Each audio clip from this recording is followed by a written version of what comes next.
뵙게 돼서 반갑습니다. 오늘 본문으로 1장 16절, 17절을 이제 잡았는데 아마 6절부터 17절까지로 이렇게 전달이 돼서 본문을 많이 읽으셨는데 더 좋으셨죠? 네. 16절, 17절 중심으로 이렇게 말씀을 생각해 보겠습니다. 오늘 본문 읽으시면서 아셨던 것처럼 이제 고향으로 돌아오는 나오미가 나오는데, 사실은 저도 지난해에 이제 교회 사역을 마무리하고 고향으로 돌아가서 강원도에서 살고 있습니다. 이제 이른바 인생 후반전을 시작한 건데요. 손바닥만한 텃밭도 좀 가꾸고 옛날 친구들도 만나고 또 작게나마 여기저기 찾아다니는 또 상담일을 그렇게 하고 지내고 있습니다. 요즘 노년기에 가장 유명한 강사 누군지 아시죠? 김형석 교수께서 내가 100세를 살아보니 인생의 이때가 가장 절정이고 황금기더라 한 때가 있습니다. 어느 때인 것 같으세요? 100년을 넘으신 분이 내가 100년을 돌아보니까 이때가 제일 황금기 절정이었어 라고 그렇게 집어준 시기가 있는데, 그때가 65세에서 75세 이 부분을 말씀하시더라고요. 저는 이 말씀에 그 영향을 받아서 사실은 제가 이렇게 부름받기에 부족하지만 아직도 나는 인생의 절정기를 향해 가고 있어, 이런 마음으로 슬그머니 목사님의 제안을 받아들이고 오늘 이 자리에 서게 됐습니다. 그렇죠. 우리 모두를 함께 키워온 하나님 말씀 앞에서 그렇게 겸손히 생각하는 그런 시간이었으면 좋겠습니다. 앞서 제가 말씀드렸던 것처럼 저는 이제 강원도에서 구석구석을 찾아다니는 이제 상담일도 하고 있는데요. 시골의 작은 마을에 들어설 때마다 정말 가슴 설레는 그런 그림을 제가 만납니다. 그 그림, 그 모습을 볼 때 제 가슴이 설레요. 어떤 모습이냐면 동네가 훤히 내려다 보이는 언덕에 십자가를 달고 있는 예배당이 자연의 그 푸르름과 함께 어울려져서 한 폭의 그림으로 이렇게 딱 저를 맞이하고 있습니다. 저는 그런 교회에서 주일학교를 보냈습니다. 마을의 중심에 교회가 있었던 것처럼 제 삶의 중심에도 교회가 있었습니다. 교회는 예배의 장소만이 아니었고요. 제 놀이터였고 또 제 공부방이었습니다. 그래서 그 옛날의 기억을, 그 소환된 기억을 따라서 그 작은 예배당의 문을 막 열고 들어선다면 금방이라도 와글와글 하는 아이들의 떠드는 소리가 들릴 것만 같은 그런 내 생각을 하는 장면입니다. 그런데 과연 제가 그 예배당 문을 열고 들어서면 그런 모습이 있을까요? 시골 언덕의 그 그림 같은 교회는 언제까지 버틸 수 있을까요? 글쎄, 과연 저기 목사님이 계실까? 이렇게 궁금해한 교회의 모습도 곳곳에 있습니다. 이런 생각이 이어지면은 제가 설레던 마음이 갑자기 어느새 조금 안타까움으로 울적해지는 마음이 됩니다. 한국 교회는 다음 세대를 준비하는 일에 비상등이 켜진 지가 이미 오래입니다. 특히 거기다가 코로나 시대를 통과하면서 더욱 그렇습니다. 제가 최근에 접한 통계에 의하면 감리교회 주일학교가 10년 만에 26만 1,409명에서 17만 6,321명, 통합 측은 30만 1,409명에서 감리교가 26만 977명에서 14만 3,278명, 통합 측이 30만 1,409명에서 17만 6,321명으로 41.5%가 감소했다라는 통계를 최근에 접했습니다. 우리 교단도 예외가 아닙니다. 이러한 변화의 배경에는 물론 한국의 인구 감소라는 문제가 있긴 있습니다. 한국은 출산율이 세계 최저죠. 거기다가 지구상에서 인구 소멸 국가 후보로 1위라고 그렇게 평가를 받았습니다. 반대로 가장 늘어나는 것은 지금 반려동물을 키우고 있는 인구인데 무려 1,500만 명이 아이 대신 이제 동물을 키우고 있습니다. 세계적인 권위의 인구학자 영국의 데이비드 콜먼이 지난 5월 17일 한반도 미래 인구연구원이 주최한 심포지엄 저출산 위기와 한국의 미래 국제적 시각에서 살펴보는 현실과 전망이라는 주제 발표자로 참석해서 이렇게 말했다고 저는 뉴스에서 봤습니다. 한국은 인류 역사상 가장 빠른 경제 성장을 달성했지만 그 대가로 이를 물려줄 다음 세대가 없어졌다. 그리고 우리에게 경고하기를 이대로라면 2750년쯤이면 한국이라는 나라는 소멸할 수도 있다. 이렇게 경고했습니다. 저는 이 콜만의 경고를 보면서 한국 교회에도 적용되지 않을까라는 생각을 해봤습니다. 즉 우리는 이렇게 적용될 수 있을 것 같아요. 한국 교회는 인류 역사상 가장 빠른 성장을 보였지만 이를 물려줄 다음 세대가 사라지고 있다. 이대로라면 이하 생략하겠습니다. 이대로라면 한국 교회의 전망이 어떨까요? 교회의 다음 세대가 사라지고 있다는 것은 인구 감소 때문만이 아닙니다. 인구가 줄어서 자연스럽게 주일학교가 감소하는 것에 그치지 않는다는 것이 문제가 있습니다. 얼마 전에 또 저는 한 대학생 선교회 보고를 들은 적이 있습니다. 대학생 10명 중 8명이 전도받은 적이 한 번도 없다.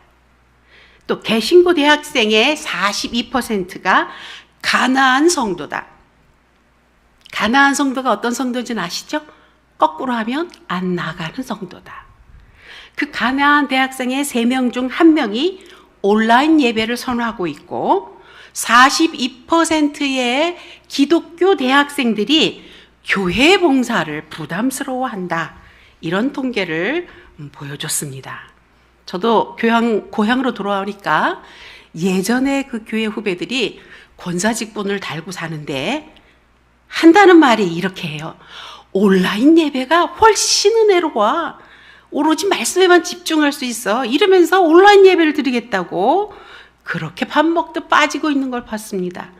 교회 봉사에 대한 부담감으로 해방된 자유를 누리는지는 모르지만 따지고 보니까 그 자녀들이 자연스럽게 교회로부터 다 멀어져 있더라고요.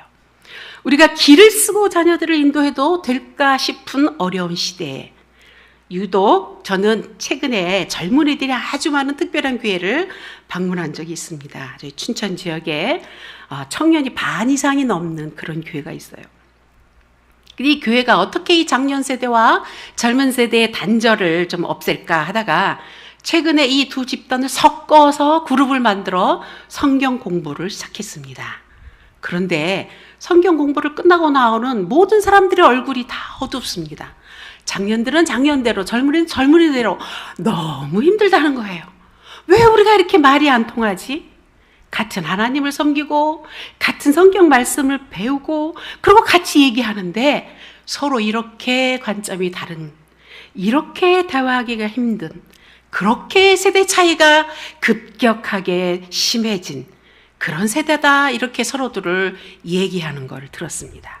이 믿음의 계대를 이어간다는 일이 이렇게 점점 어려워지고 있습니다. 요즘 젊은이들이 교회를 떠나는 이유에 대해서 조사를 해보니까 교회와 세상이 너무 분리되어 있다.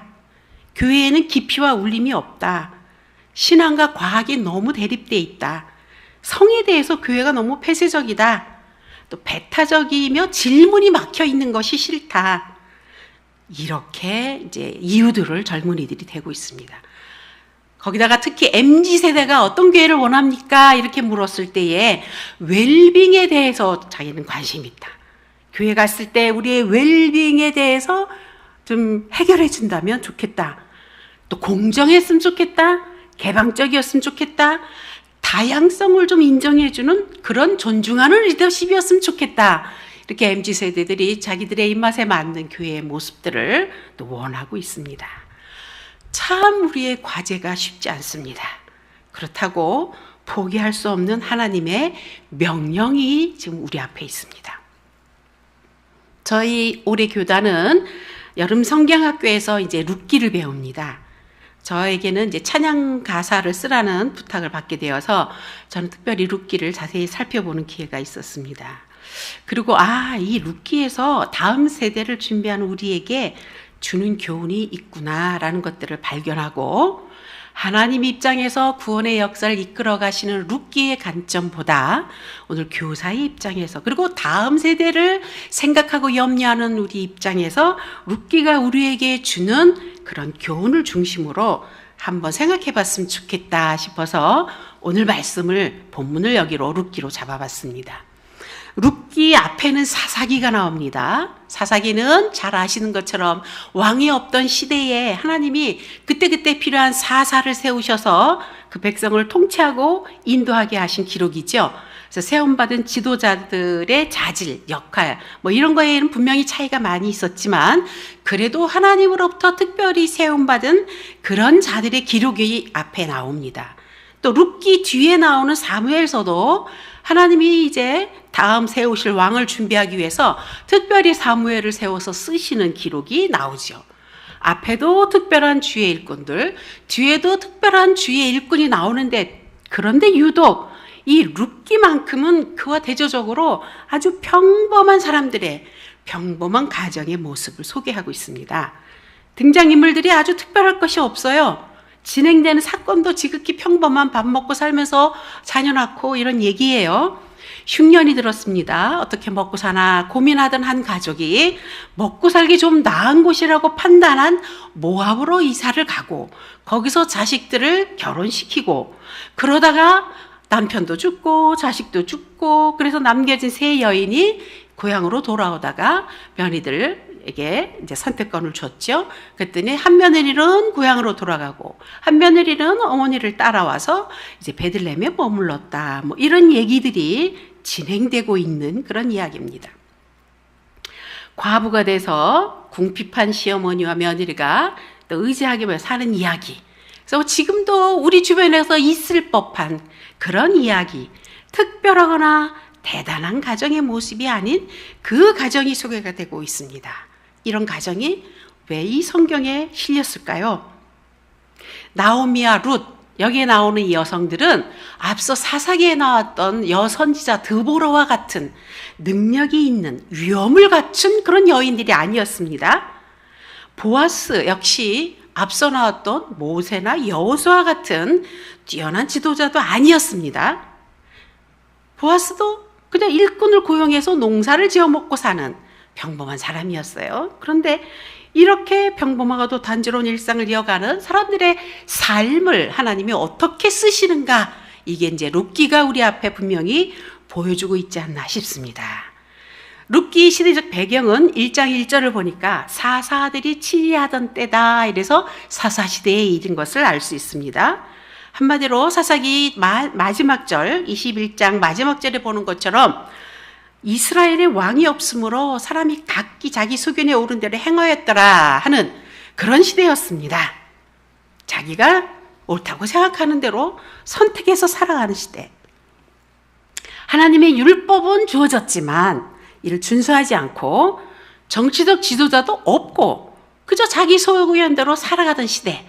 그러다가 하나님 앞에서 범죄가 지속될 때 하나님이 심판을 내리시고, 그런 위기 순간에 아이고 하나님 잘못했어요 하고 돌이키면 하나님이 일시적으로 지도자 사사를 보내시고, 그래서 구원을 베풀어 주시면 그 다음에 또 잘 지내는 듯 싶다가 또다시 쳇바퀴 돌듯 또 자기 마음대로 자기 좋은 대로 그렇게 돌아가서 범죄, 심판, 회개, 구원, 이런 그 패턴이 반복되는 그런 시대였습니다. 룻기에 의하면은 이때 이스라엘에 흉년이 들었다고 그래요. 그런데 이 흉년은 우연히 든 흉년이 아니라 사사기 6장 2절부터 4절에 보니까 하나님이 이 이스라엘 백성이 죄가 심해서 죄값으로 심판하셔서 미디안의 침략을 받도록 그렇게 허용하셨어요. 미디안들이 파종하고 나면 막 쳐들어와서 밭을 그냥 쑥대밭을 만들어 놓으니까 먹고 살 게 없어진 흉년의 시대가 지속되는 거죠. 이때에 이제 베들레헴에 살던 한 사람, 그를 이제 한 사람이라고 표현하는 것은 이제 지극히 평범한 사람 중에 한 사람이라는 의미겠죠. 아내와 두 아들이 있었던 한 사람. 어떻게 먹여 살릴까 방도를 찾다가 이제 모압으로 가는 거죠. 거기 가면 밥은 먹고 살 수 있을 거야. 모압은 이스라엘과 적대적인 관계에도 있었지만 또 때때로는 우호적인 때도 있었습니다. 그래서 다윗이 사울을 피해서 자기 부모를 이렇게 피신시킨 그런 나라이기도 합니다. 아마도 이 시절에 그곳은 좀 물이 풍부해서 그래도 먹고 살만은 했던 것 같습니다. 근데 사실 이 베들레헴이라는 말의 뜻은 떡집이라는 뜻이잖아요. 이 엘리멜렉 이 집안은 하나님이 허락하신 떡집 베들레헴에서 하나님의 심판을 견디며 회개하고 돌이키는 이런 반응을 원하는 그 시기에 나는 내 힘으로 먹고 살겠어. 그리고 모압을 선택해서 갔다는 얘기입니다. 그의 이름이 이제 2절 엘리멜렉으로 나오고 아내는 나옴이다. 아들은 말론과 기럐이다. 그들의 정체가 밝혀집니다. 이제 평범했던 사람들의 이름이 이렇게 성경에 기록되고 있다는 얘기죠. 사실 우리도 평범하고 성경에 기록되진 않지만 사실 우리도 성경책에 기록된 하나님 앞에 우리 한 사람 한 사람은 모두 소중한 존재이는데 이 가정이 모압에 10년을 머물렀습니다. 이 10년 안에 무슨 일이 있었을까요? 남편이 죽고요. 또 기댈 만한 그 아들이 둘 다 죽습니다. 남겨진 세 여인, 과부 3명이 있습니다. 당시 남성 중심의 사회입니다. 남편도 없고 아들도 없고 이 세 여인 내의 처지가 어떠할지 우리는 아마 상상할 수 있을 겁니다. 의지할 때고라고는 전혀 없는 참으로 막막한 상황입니다. 이런 처지에서 나오미의 귀향이 시작되고 룻의 결단이 이어지고 보아스의 친절이 그들을 덮어주는 이야기가 룻기의 이야기입니다. 저는 이 나오미와 룻과 보아스에 주목하다가 이들이 자기의 삶 속에서 경험한 하나님을 어떻게 노래했을까를 생각하고 성경학교 노랫말로 한번 지어봤습니다. 그래서 나오미의 노래, 룻의 노래, 보아스의 노래 이렇게 제목도 붙여봤는데요.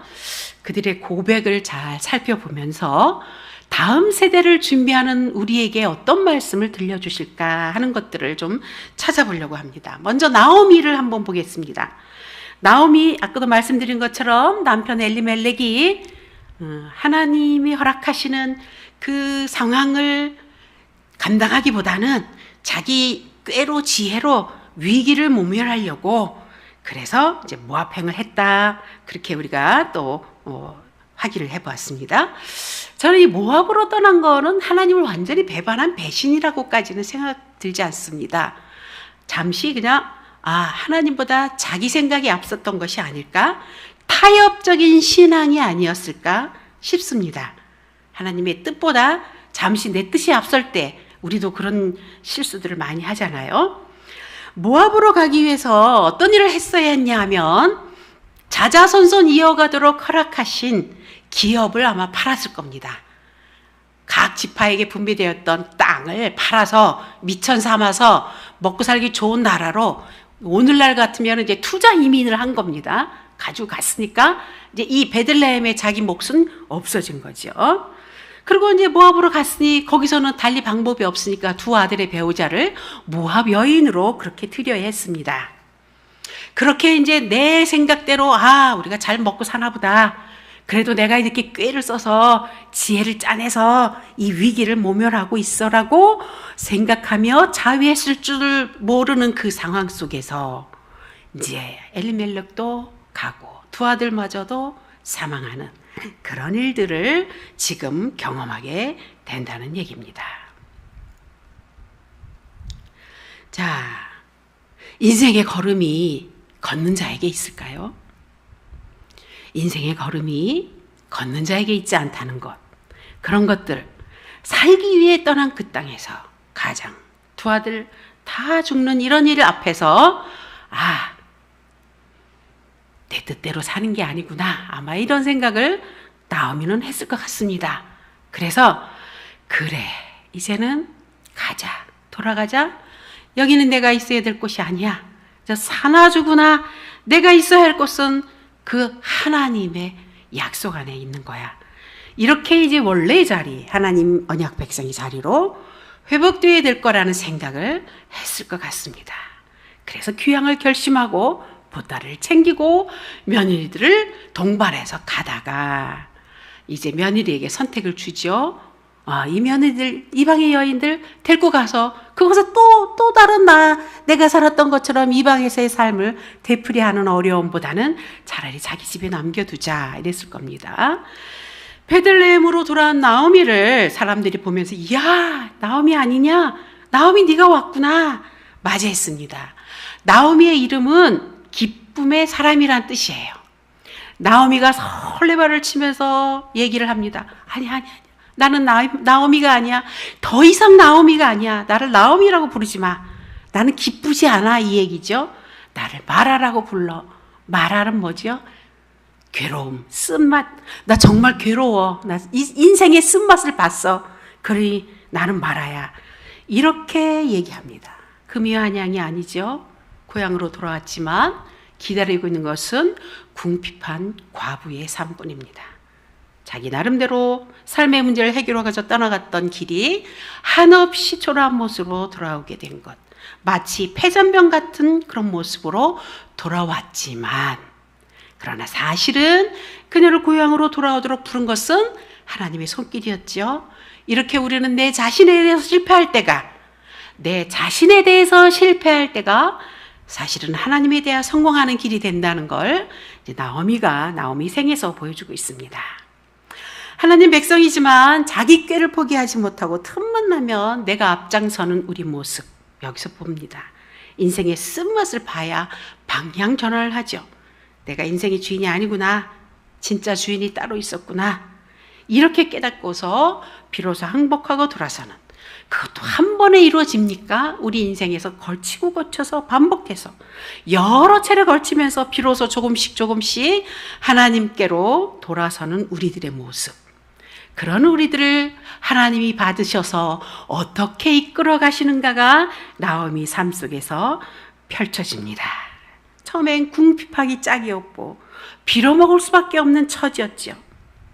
그런데 이 나오미의 마음속에 어떤 열망이 생기기 시작합니다. 그 열망이 무엇일까? 저는 사실은 이 나오미 마음속에 꿈틀거렸던 새롭게 솟아왔던 이 열망 얘기를 정말 나누고 싶습니다. 그것은 기업 물을 자를 찾아서 하나님이 우리 가정에게 허락하셨던 그 기업을 내가 되찾아야 되겠다.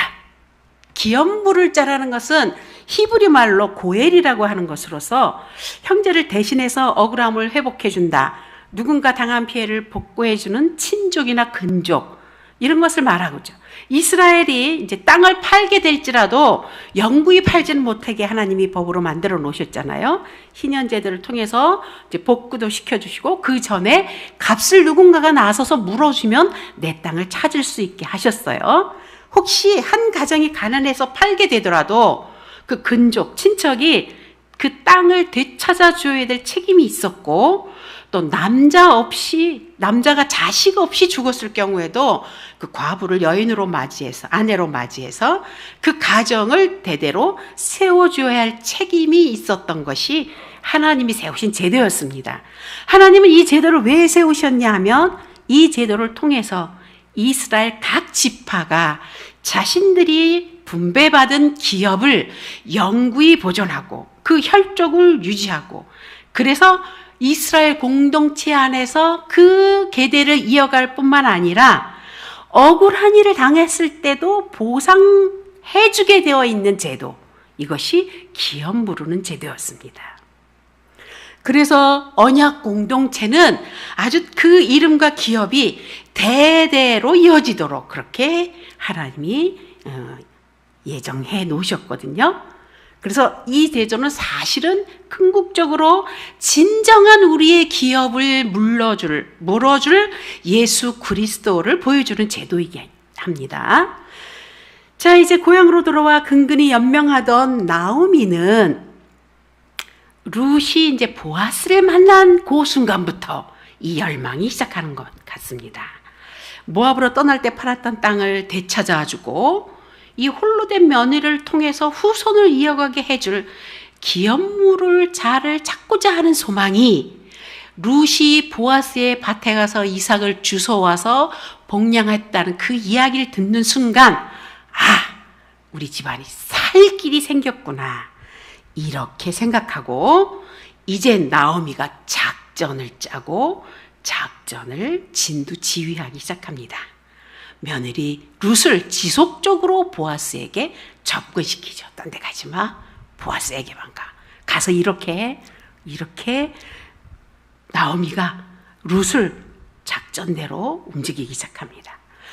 나오미의 목적이 그저 연명, 밥이나 먹고 사는 목적에 그쳤다면 또 보아스 집에 가서 이삭이나 어떻게 곡식이나 많이 얻어오는 것으로 좋겠을 거예요. 그토록 집요하게 나오미가 룻을 보아스의 아내가 되게끔 하려고까지 생각은 안 했을 겁니다. 그래서 보아스가 너무 이렇게 친절하고 또 배려 깊은 사람이라서 룻에게 곡식도 풍성히 이렇게 주어서 돌려보내고 하는 것으로 만족하고 나 배골지 않고 이렇게 먹다가 가겠다 이렇게 좋겠을 텐데 나오미의 생각은 거기에 있지 않았다고 저는 봤습니다. 어떻게 해서든지 하나님이 주신 기업을 나는 찾고야 말 거야. 이런 열망이 생겼다는 겁니다. 이 열망을 하나님이 사용하셔서 마침내 보아스를 통해서 기업을 되찾게 하시죠. 저는 나오미 마음속에 숨겨져 있는 이 열망. 나 그저 이 땅에서 잘 먹고 잘 살다 그냥 가면 돼가 아니라 어떻게 하든지 하나님이 기업을 나는 세워놓고 이 기업이 자자손손 이어지도록 그렇게 할 거야.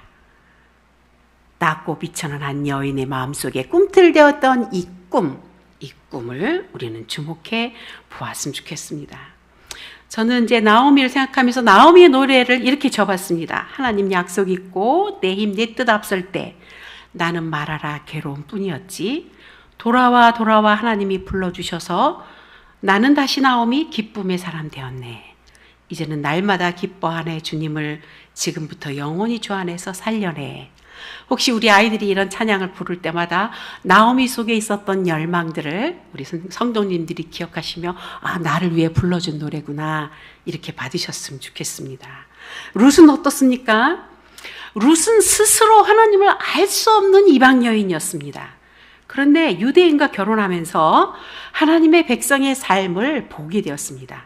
비록 이 가정은 하나님 약속을 잠시 접어두고 또 자기 계획대로 떠나와 사는 그런 가정이었지만 그래도 이 가정 속에 함께 하시는 하나님의 손길을 경험했다는 겁니다. 자, 그래서 홀로 된 두 며느리를 데리고 나오미가 귀향하다가 이제 며느리에게 너희 집으로 가라, 아비 집으로 가라 이렇게 할 때 이제 한 여인 오르바는 가지요. 그러나 룻은 오늘 우리가 본문에서 읽었던 것처럼 끝까지 어머니를 붙잡겠다고 그렇게 얘기합니다. 이미 나오미는 이방 땅에서 사는 삶이 얼마나 고된가 하는 것에 잘 알고 있었기 때문에 며느리들에게 그렇게 기회를 줬는데 그 며느리 중에서 특별히 룻은 뭔가 달라 하나님을 주인으로 삼고 섬기는 하나님의 백성, 그 백성들이 섬기는 그 하나님에 대해서 배워갔다는 사실입니다. 룻은 그 선택과 근거에 대해서 오늘 본문에서 이렇게 얘기합니다.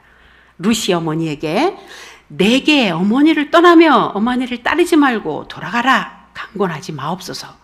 어머니께서 가시는 곳에 나도 가고 어머니께서 머무시는 곳에서 나도 머물겠나이다. 어머니의 백성이 나의 백성이 되고 어머니의 하나님이 나의 하나님이 되시리니 어머니께서 죽으시는 곳에서 나도 죽어 거기 묻힐 것이며 내가 죽는 일 외에 어머니를 떠나면 여호와께서 내게 벌을 내리시고 더 내리시기를 원합니다. 이렇게 얘기를 해요. 언뜻 보면 룻이 선택하는 건 어머니 같죠. 그래서 이런 효부가 세상에 있나? 그런 인상이 들 수 있는 표현입니다. 룻은 효부인 것은 맞습니다. 그러나 룻이 선택한 그 선택의 그 종국에는 어머니가 아니라 어머니가 섬기는 하나님이 있습니다. 룻은 어머니와 결속하겠다는 그 선택을 했던 것은 자기 백성과 자기 백성의 신을 떠나서 어머니의 백성과 어머니의 신을 선택하는 일입니다. 자신의 일생을 늙고 빈궁한 어머니에게 맡기겠다는 것이 아니라 이스라엘의 하나님에게 맡기겠다는 결단인 것입니다.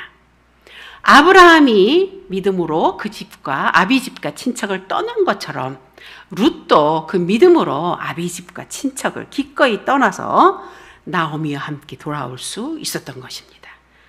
룻이 나오미와 같이 도착할 그곳에 기다리고 있는 것은 무엇이었을까요? 아무것도 없어요. 거지 취급을 당할 수 있습니다. 실제로 그는 거지처럼 추수하는 밭에 떨어진 이삭을 주워다가 어머니를 뽕냥해야 했습니다. 그래도 그렇게 사는 것이 고향 아비집에서 편안히 먹고 사는 것보단 낫다라는 신앙적 선택이 있었던 것입니다. 룻이 선택한 하나님을 어머니의 하나님이라고 부르는 것에 다시 한번 주목해 보실까요? 그것은 나는 하나님을 선택했어, 이스라엘 하나님을 선택했어라는 그런 의미이지만 수단적인 의미로 어머니를 통해서 알게 된 그 하나님이란 의미입니다. 룻의 믿음에는 바로 사실 부족했지만, 나오미가 여러 가지로 부족했지만 나오미의 삶이 어떤 식으로든지 영향을 주었다는 겁니다. 실수했고 부족함 투성일지라도 그런 자와 함께 하시는 하나님은 보여질 수 있다는 겁니다. 들려질 수 있다는 겁니다. 저 어머니를 통해서 본 그 하나님, 그 하나님은 모압의 무수한 신들과는 다르네. 모압의 신은 아무것도 아니네. 어머니가 믿는 신이 진짜네.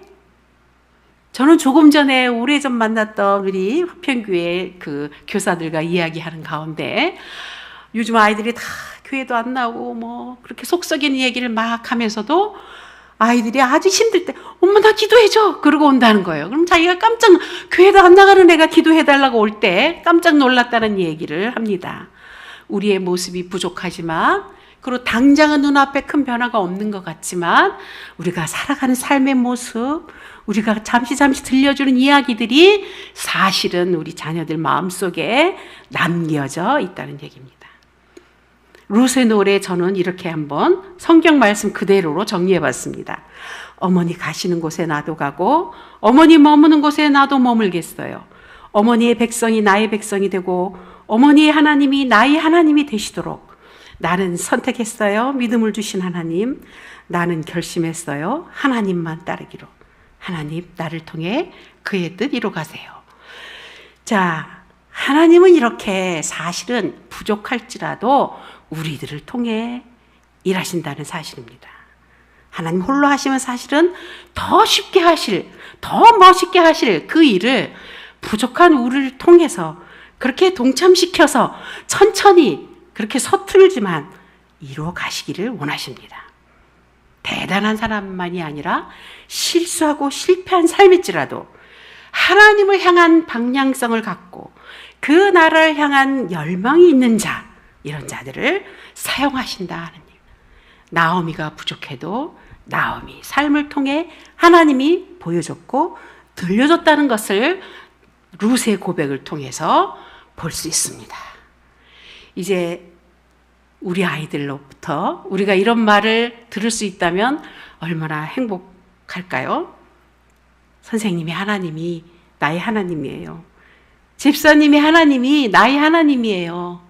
이렇게 사실은 이런 고백들이 들려질 날이 저는 있다고 믿습니다. 정말 가슴 설레는 고백이 아닐 수 없습니다. 이러한 룻의 노래를 우리는 기다리면서 그때까지 우리가 무엇을 해야 될까 하는 것을 보아스에게서 찾아보기를 원합니다. 룻의 고백을 우리가 듣는 날까지 우리가 어떻게 살아야 될까가 보아스가 좀 가르쳐 주는 것 같아요. 보아스는 어느 날 일꾼들이 출수하고 있는 밭으로 나갔어요. 2장 4절을 보니까 보아스가 일꾼들을 보면서 먼저 이렇게 인사를 합니다. 여호와께서 너희와 함께 하시기를 원하노라. 이렇게 먼저 인사를 해요. 복을 먼저 빌어주니까 일하던 일꾼들이 또 이렇게 반응을 합니다. 여호와께서 당신에게 복 주시기를 원합니다. 주인과 종들이 주고받는 인사가 좀 다르지 않습니까? 세상에 이런 노사관계가 있을 수 있을까요? 그러니까 보아스가 어떤 사람인지 이제 알게 하는 말씀입니다. 비천한 여인이 어느 날 보아스가 보니까 자기 밭에서 떨어진 이삭을 줍고 있어요. 오늘날로 치면은 제3국의 그 거류민, 정식 허가받아 온 근로자도 아니고 그저 허가받지 않아서 겨우 숨어 사는 거류민이 남의 밭에 와서 이렇게 먹고 살기 위해서 일하는 거, 그런 모습이랑 이제 같은 모습이겠죠? 보아스는 이 룻을 보고 내치지 않고 후대합니다. 그리고 이 여인, 이방의 여인을 누군가가 함부로 할까봐 이 룻에게 안전장치를 해주는데, 딴 데 가지 말고 꼭 여기 있어. 여기서 주워. 그리고 물도 여기서 먹고 밥도 우리랑 같이 먹고. 이 여인이 여기저기 다니다가 험한 일을 당할 수도 있으니까 그래서 내 밭에서는 내 일꾼들에게 얘기해서 안전하게 지키도록 그렇게 이제 허용을 해줬던 것입니다. 이제 사실 그 요즘 우리 외국 근로자들 대하는 우리의 태도를 사실은 돌아보게 하는 장면이기도 합니다. 룻은 이렇게 내가 지금 할 수 있는 거, 보여줄 수 있는 친절, 베풀 수 있는 그 선물들을 나눌 수 있는 자였습니다. 이 소식을 나오미가 듣자마자 바로 보아스다. 우리 기업 물을 자는 바로 이 사람이야. 그리고 이제 작전을 시작했던 것 아니겠어요? 끊어질 자신의 가문을 다시 회복하고자 했던 나오미의 거룩한 열망이 룻의 순종에 의해서 실행되기 시작하죠. 이제 보아스의 밭을 드나듭니다. 그러면서 행여나 창녀라고 오해받을 상황까지도 감수하면서 룻은 보아스의 이불 밑으로 들어가고 감히 용기 내어서 청혼하고. 자, 이런 제안을 받은 보아스는 어떻게 했습니까? 사실 보아스는 나오미의 친족이긴 하지만 기업 물을 제1순위자는 아닙니다. 가까운 친척은 아니었어요. 더 가까운 친척이 있었습니다. 그러나 그는 이 여인들의 삶 속에 자기가 기꺼이 기업 물을 자가 되어주고 싶은 마음이 들었습니다. 그래서 일단 1순위자에게 먼저 청하고, 그 사람이 고사할 때, 그 사람이 원하지 않을 때 내가 해주겠다, 이렇게 이제 감당하고 드디어 1순위자가 포기를 하지요. 그리고 이제 보아스가 기업 물을 자가 됩니다. 그 1순위자는 처음에는 어떤 생각을 했습니까? 보통 사람이 생각이에요. 내가 그러면 내 땅이 넓어지네? 내 아내가 늘어나네? 이렇게 생각했는데 알고 보니까 이게 내게 아니라 저 집안의 것으로 돌려줘서 그 집안을 세워준다고 생각하니까 내게 나가는 거네? 이 셈을 끝내자마자 노후를 선언하죠. 보아스는 이 손해를 내가 감수할 거야. 그래서 자기가 가진 것을 내어주는, 희생하는 이 일을 감수하는데요. 이 일의 결과가 어떤지 룻기의 마지막 나오는 족보가 증언해주고 있죠. 보아스가 이렇게 내가 가진 것으로 나눠주고 내가 베풀 수 있는 친절을 베풀고 이렇게 했던 그 베품과 삶이, 섬김이 마지막 룻기 4장 21절에 이렇게 나옵니다. 보아스는 룻에게서 오벳을 낳았고, 오벳은 이새를 낳고, 이새는 다윗을 낳았더라.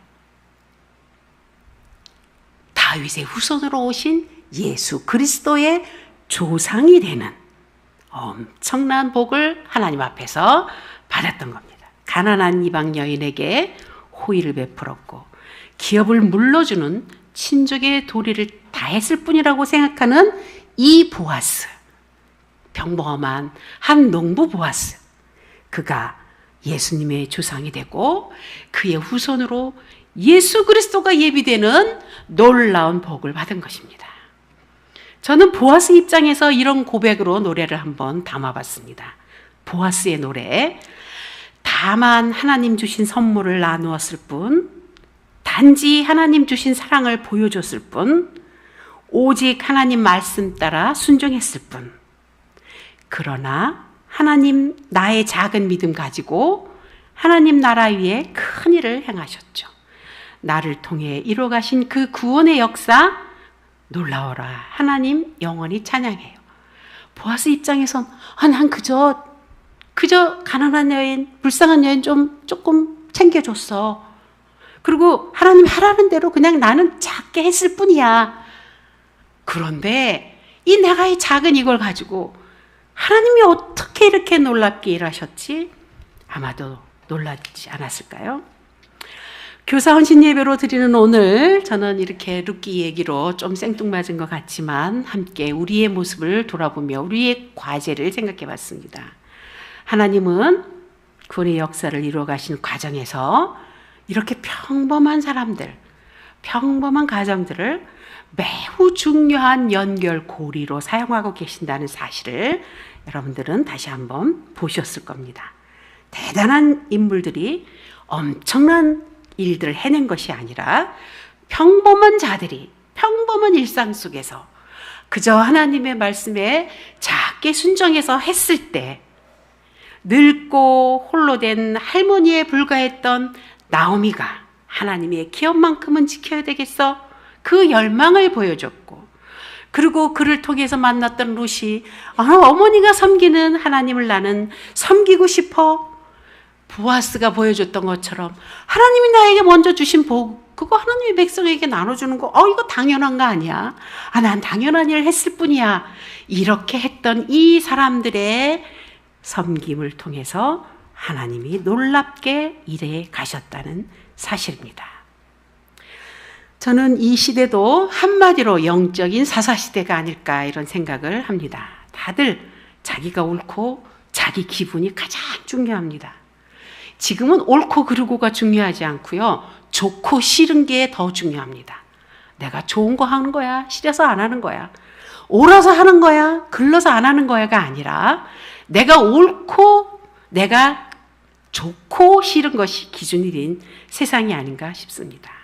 그래서 너 하고 싶은 데 살아라. 세상은 우리 아이들에게 그렇게 몰아줘. 너 하고 싶은 대로 살아. 네 좋아하는 대로 살아. 이렇게 우리 아이들을 몰아갑니다. 믿음의 다음 세대를 염려하는 오늘의 우리에게 그럼 가장 중요한 뭐가 있어야 될까요? 저는 하나님의 기업을 이어가야 되겠다라고 하는 이 나오미의 열망, 갈망, 이것이 가장 중요한 게 아닐까 하는 생각이 듭니다. 나이와 상관없이 끝까지 놓치지 말아야 될 가장 간절한 소망, 내 인생 마지막까지 내 유언으로 남겨야 될 가장 간절한 소망, 이것이 바로 내 대대손손 오직 하나님 그 안에서만 살아야 돼. 이것이 우리의 소망이 되어야 될 줄로 압니다. 오늘날 그 믿지 않은 가정의 자녀들 교회에서 보지 못하는 것은 당연한 일이 됐고, 믿는 자의 자녀들의 모습도 교회에서 보지 못한 일들이 다반사가 된 이런 상황입니다. 우리는 끝까지 포기하지 않고 그 안에 우리 열망을 갖고 기도해야 할 줄로 압니다. 우선 대학부터 보내고 보자. 우선 취직부터 보내고, 우선 취직부터 시키고, 우선 장가부터 보내고, 우선 이렇게 우선 하면서 진짜 우선순위를 우리가 너무 양보하고 있지는 않은가 심각하게 고민해 봐야 하지 않을까 생각이 듭니다. 성취욕구가 굉장히 강했던 제 친구 하나가 있습니다. 저도 학력은 박사는 돼야지, 재산은 이 정도는 돼야 돼, 위치는 이 책임자. 그래서 그 신앙보다는 자기 목표를 위해서 너무 애를 썼는데 어느 날 갑자기 말기암으로 발견이 돼서 얼마 투병하지 못하고 그 원하던 마지막 최고의 책임자 자리를 앞에 두고 떠났는데, 그 친구의 마지막 페이스북에 올린 글이 뭔지 아세요? 전도서 1장 2절. 모든 것이 헛되고 헛되도다. 그리고 마지막으로 내뱉고 간 음성을 뭐라고 저는 전해 들었습니다. 그게 뭐라고 이랬다네. 그게 뭐라고, 내가 그게 뭐라고 그거 위해 살았지? 그렇게 자신이 엉뚱한 우선순위에 매달려 살았던 자신을 후회한 모습. 그러나 저는 마지막 순간에 하나님을 붙들었고 예수 그리스도를 의지해서 갔다고 저는 믿습니다. 왜냐하면 나는 영원히 크리스찬이라고 늘 얘기하고 있었거든요. 우리의 진정한 열망의 자리를 빼앗으려는 여러 다른 욕심들이 올라올 때마다 우리는 스스로에게 이렇게 얘기해 줬으면 좋겠습니다. 그게 뭐라고? 그까짓 게 뭐라고? 그래서 우리의 가장 강렬한 열망은 오직 하나님의 기업. 자자손손 우리 자녀들이 이어갈 이 믿음의 계대, 이 소원이 우리 안에 거룩하게 자리하기를 원합니다. 그래서 우리가 조금 부족해도 이런 열망을 갖고 산다면 이런 우리를 사용해서 우리 아이들이 선생님 하나님 나의 하나님이에요. 어머니 하나님이 나의 하나님이에요. 이런 고백 분명히 이끌어낼 수 있으리라고 봅니다. 또 보아스에게서 이미 내게 있는 것으로 할 수 있는 일을 하는 것, 이것을 좀 우리가 배워야 되지 않을까 싶습니다. 멀리 가서 큰일 하려는, 언젠가 한 방 큰 거로 때리려는 생각하지 말고 오늘 일상 속에서 자잘하게 작게 내가 할 수 있는 섬김, 내 옆에 한 사람에게 친절을 베풀고 나의 이삭을 옆 사람에게 나눠주고, 그렇게 가까이 내가 지금 당장 할 수 있는 작은 일들. 그래서 우리 모두가 다음 세대를 준비하는 교사라는 정체성을 다 가졌으면 좋겠습니다. 오늘 헌신 예배를 드리는 우리 교사들은 정담임이고요. 나머지 분들은 부담임입니다. 우린 이 일을 같이 해야 합니다. 그래서 정담임은 주일학교 시간 가서 가르치고, 부담임들은 교회 오는 아이들에게 어떻게 해야 될까요? 한 명 한 명 웃어주고, 이름 알아주고, 불러주고, 환영해주고, 환대해주고. 누구야 왔니? 우리 이 정도 그 교회 규모에서는 아이들의 이름을 다 알아야 된다고 저는 생각합니다. 그래서 누구야 오니? 이름을 부르면서 교회에 오는 아이들을 환대해주고, 환영해주고, 웃어주고, 기뻐해주고. 아이들의 마음속에 어떤 마음이 들까요? 아, 그래, 나를 환영해주는 곳이 있어. 나보고 그렇게 웃어주는 분이 계셨어. 영원히 떠날 수 없을 것입니다. 그들이 마음은 교회에 있고 교회는 그들의 고향이 될 것입니다. 뿐만 아니라 기도해야 될 줄 압니다. 우리가 이제 설교해서 아이들을 바꿀 수 있는 그러한 역량이 너무나 우리는 부족합니다. 듣지 않으려고 해요. 기도해야 합니다.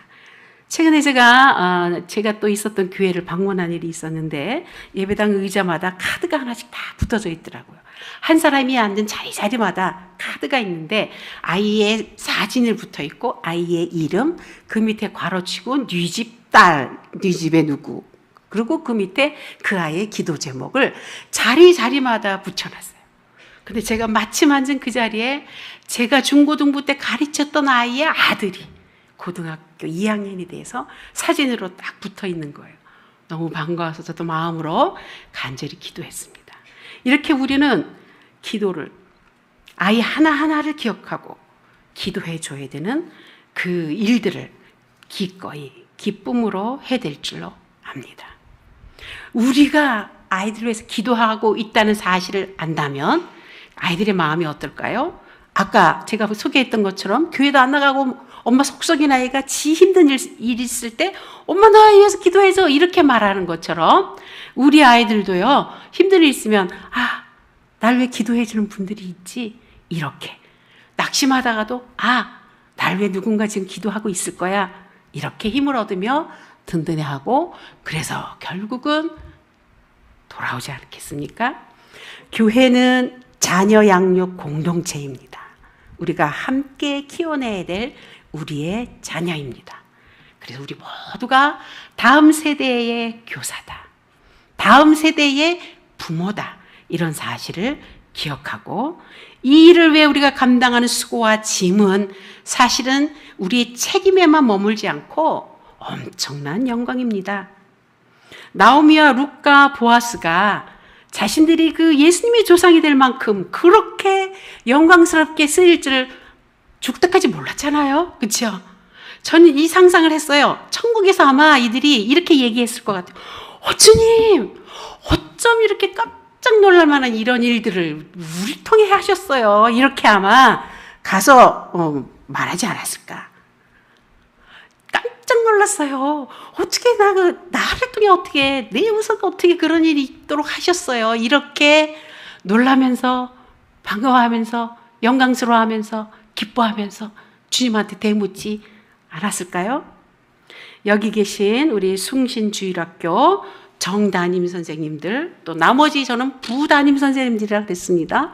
부담임 선생님들, 룻의 고백처럼 당신의 하나님이 나의 하나님입니다. 이런 놀라운 고백들, 우리가 살아있을 때 들을 수도 있고요.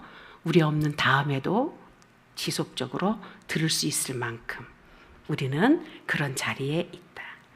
그래서 그런 고백들을 이끌어낼 수 있는 아름다운 헌신의 사람들이 되실 줄 믿고 열렬히, 아주 열렬히 여러분들을 응원하겠습니다. 아멘.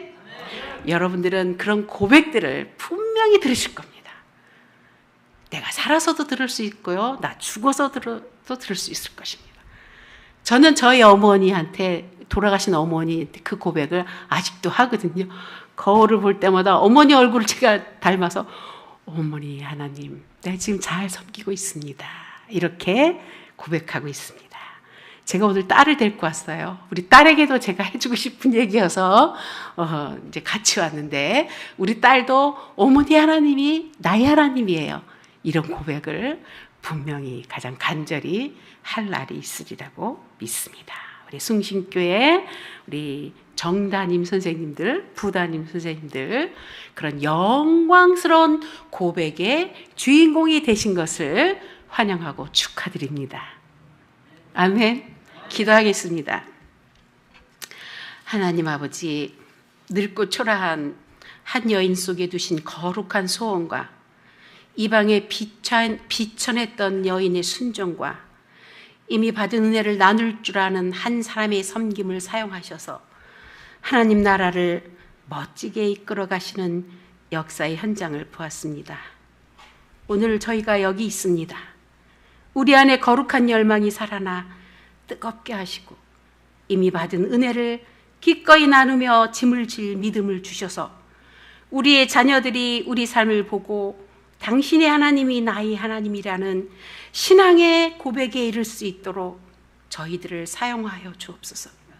이 땅에 주의 나라가 영원히 지속되고 왕성하도록 우리의 자녀들이 하나님의 은혜를 아는 자로 이 세상 속에 든든히 서갈 수 있도록 주여 우리들을 써주시옵소서. 이 숭신교회의 젊은이들이 하나님의 말씀에 사로잡히고 어린 자녀들이 주의 사랑에 녹아져서 진리 가운데 더욱 든든히 세워져가는 교회가 되게 하시옵소서. 이 영광스러운 사역에 자신을 드리기를 기뻐하는 교사들과 성도 모두에게 하나님 주의 복으로 채워 주시옵소서. 예수님의 이름으로 기도합니다. 아멘.